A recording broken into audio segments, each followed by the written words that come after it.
Senator Cayetano Pia, Senator De La Rosa, Senator Ejercito, Senator Estrada, Senator Gatchalian, Senator Go, Senator Ontiveros, Senator Lacson, Senator Lapid, Senator Legarda, Senator Marcoleta, Senator Marcos, Senator Padilla, Senator Pangilinan, Senator Soto. May I register my vote, Mr. President? The Minority Leader may proceed. Thank you. Mr. President, the Supreme Court decision is now pending appeal. It is prudent to wait for the results rather than prematurely archiving, if not dismissing, because I know for a fact, once it is archived, it is dead. So what happens if the Supreme Court reverses itself? Clear and blatant errors are present in the ruling of the Supreme Court. First, they misunderstood the legislative process in assuming that the 19th Congress adjourned sine die in February 5. Grave error. Thus effectively dismissing the first three complaints, paving the way for them to say na ano pala, yung 1 year ban binayolate. The archiving of the three complaints were done after the initiation of the fourth complaint. The 1 year ban did not set in. Second, the decision practically amended the clear mandate by the Constitution by placing a hierarchy on the modes to initiate an impeachment complaint. Parang wala na, yung third option. Third, the Supreme Court retroactively applied the new definition to the present case in the violation of the doctrine of operative facts, thus voiding as well the impeachment proceedings of former President Estrada and Chief Justice Corona. They did not interpret the Constitution, Mr. President. They amended the Constitution. So lastly, the Supreme Court now has the chance to rectify these errors in its decision. So I was hoping to table the motion so that we can let us afford them this opportunity for the benefit of future impeachment processes and to uphold the clear mandate of the 1987 Constitution. All we needed to do was wait a little. And so I will have to register a yes vote. I know it will be a vote in the minority, but I have always voted in the minority in many issues in the Senate since 1992 up to the present. Always prayed I was wrong. Unfortunately, I was always right. My God, have mercy on your decision. I vote yes. Noted. Secretary will please continue. Senator Tulfo Erwin, Senator Tulfo Rafi, Senator Villanueva, Senator Villar Camille, Senator Villar Mark, Senator Zubiri, Senate President Escudero. No.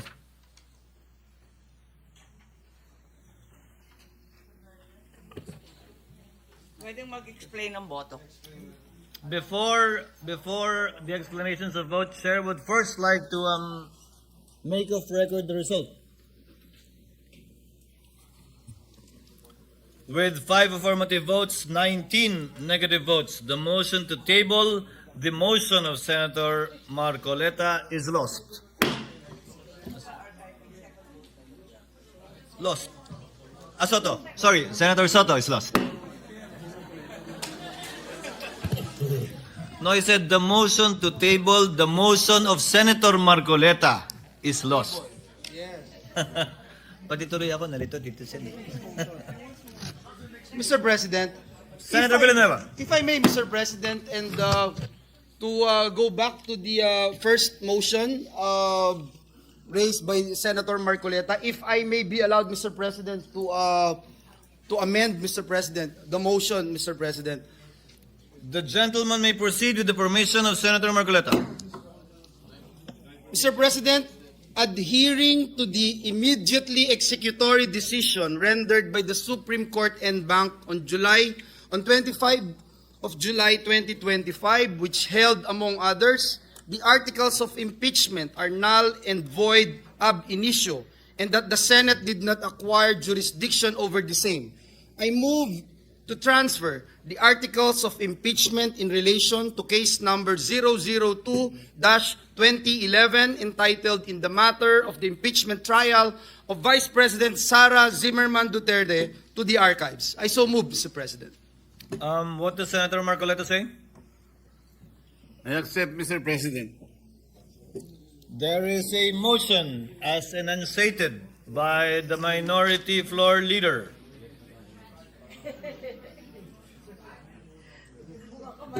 What is the pleasure of Senator Zubiri? Yes, thank you, Mr. President. Mr. President, instead of a viva voce vote on that motion, may we be allowed to manifest our votes with a short manifestation?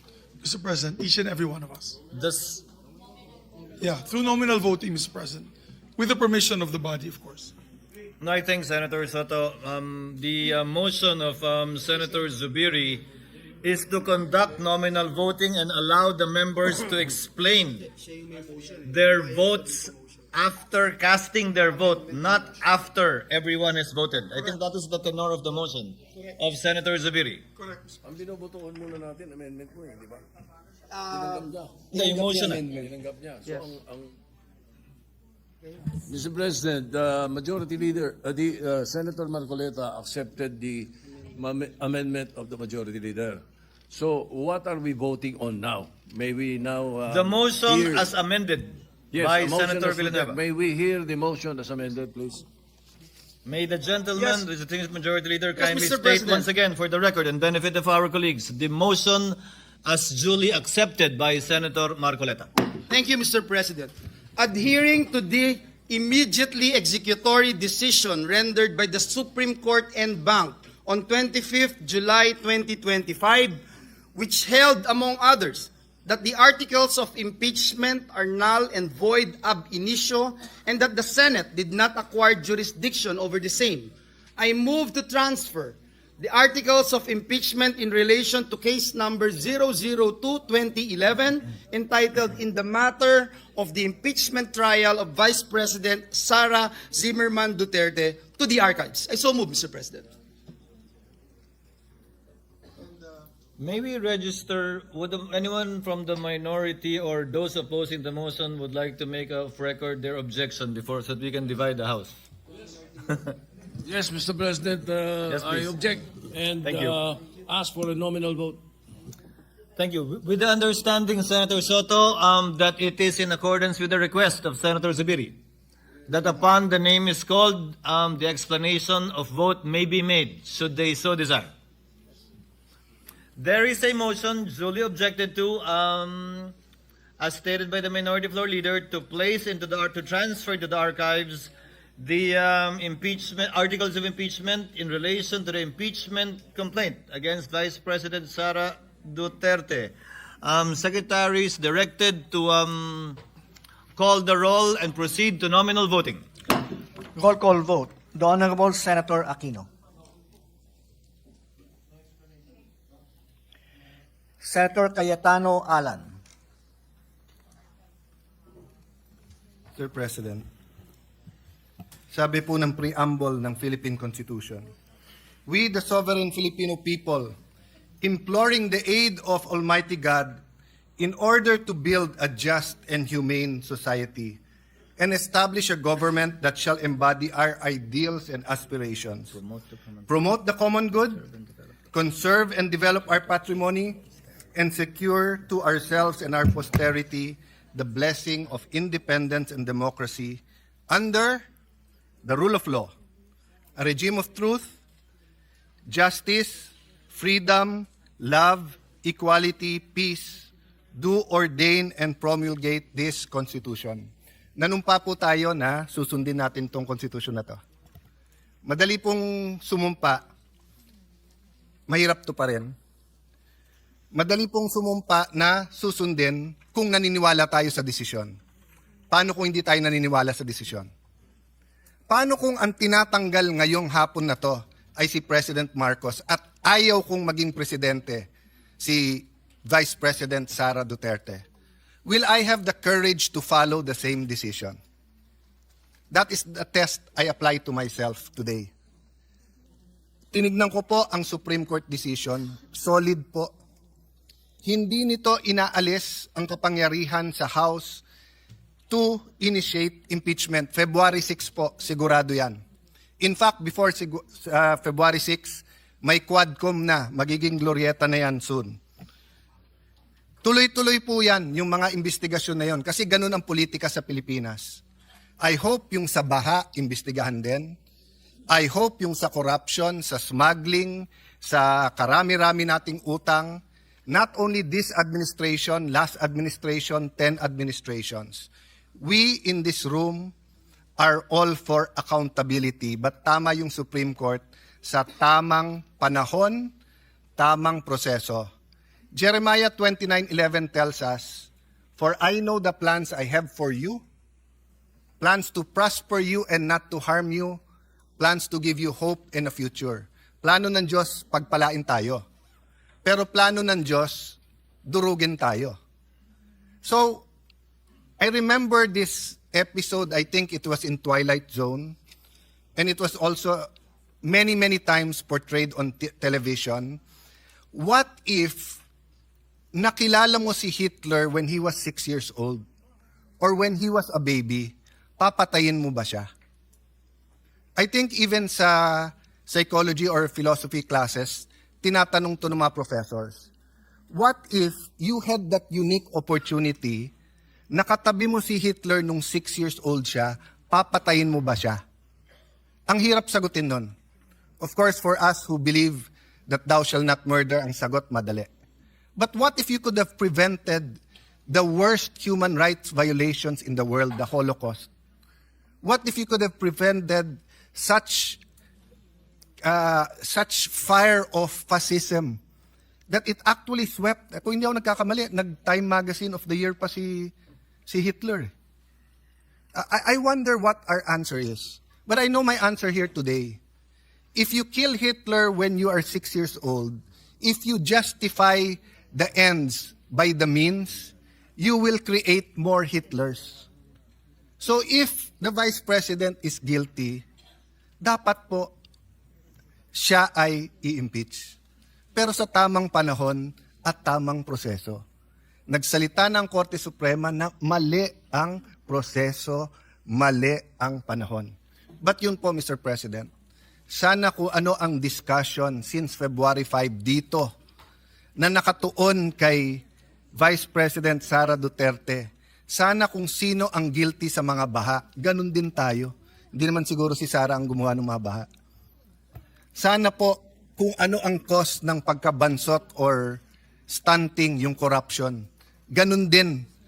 Araw-araw talagang wag natin tantanan. Lastly, Mr. President, may I make an appeal to the media, our friends, the vloggers, yung iba nandito, political analysts, advocates, school deans, etc. Nakalagay kasi dito, we all agree on a regime of truth. Parati na lang ang vloggers ang nasasabihan na fake news. Alam niyo po, marami tayong political analyst ngayon, di naman sila analyst eh. Ang ibig sabihin ng analyst, provides objective, non-partisan, data-driven explanation of political events, systems, and trends. Ang ibig sabihin naman ng advocate, champions a specific cause, policy, or interest group to influence public opinion and policy decisions in favor of their positions. Wala namang masama dun eh. So kung ikaw ay advocate, sabihin mo na lang. Pero mag-a-appear ka sa TV, magpapa-interview ka, sasabihin mo political analyst. Pero gusto mo lang, bata mo maging presidente, nililito mo pa ang tao eh. Ganun din po, ilan beses kami binugbog dito nung iba, na ang sabi, bawal daw ang isang senator judge na mag-move to dismiss. Pero sila din ngayon ang nagsasabi sa mga senator judge, mag-MR kayo sa Supreme Court. Saan ka kayo nakakita na Hindi pwede mag-motion for to dismiss. Judges dismisses